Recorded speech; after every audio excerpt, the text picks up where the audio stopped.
That's a lot of damage!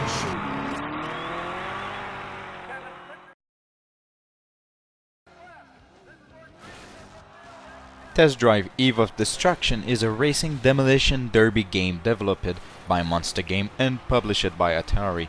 Released in August of 2004, it came just before some of the greatest hits of its generation. While the game is available on PlayStation 2 for both North America and Europe, the Xbox version was only available in North America. There are 3 game modes available for you to choose: Action, in which you have Race or Dare.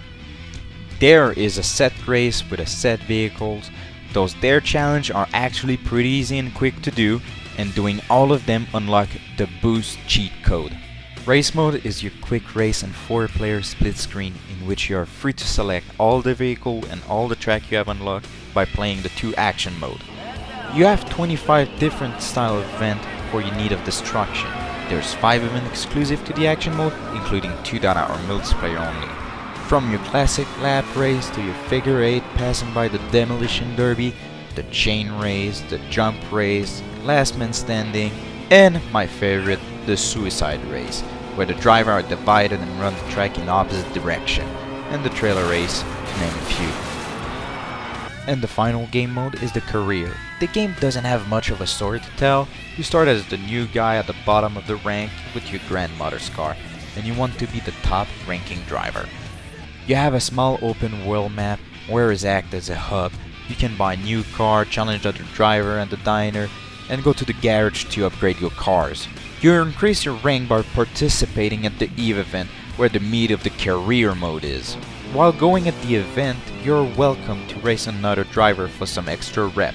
After this, you jump into the first race event.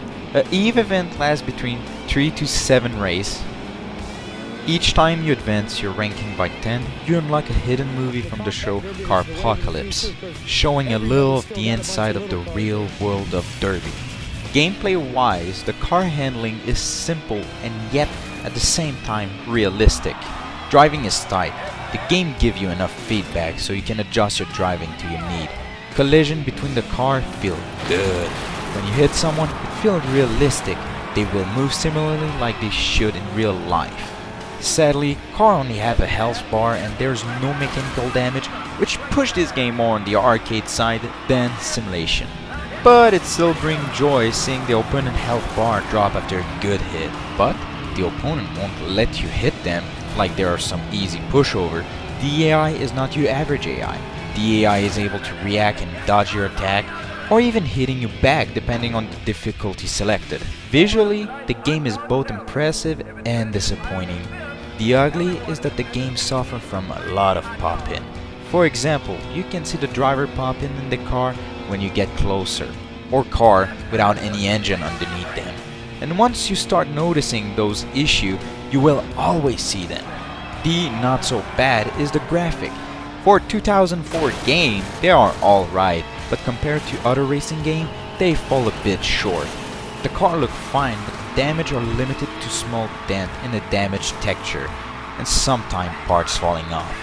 But the impressive side is all the work on the track and around it, in which it makes the game feel like it was on an actual track.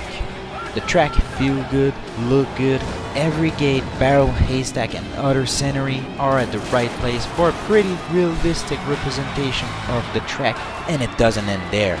You don't have a magic forest wall blocking the view. You can see the surrounding field, airport, industrial area, or even a fun fair, in which add even more to the scenery and make the game look really good on that side. Sound-wise, the game is fine, but could have been better. You have a nice selection of rock songs, in which fit the derby element of the game very well. Sadly, you only have 13 songs, so they start to repeat very fast. Thankfully, the game supports the soundtrack feature on the Xbox. You also have an announcer which do his job and add his comments during the race, sometimes commenting when you hit somebody else, sometimes dropping some sponsor, but most of the time calling you shit when you do a mistake. In the end, the game was overshadowed by this competitor, and it's kind of understandable since Demolition Derby is a niche sport and the review back in the day were average.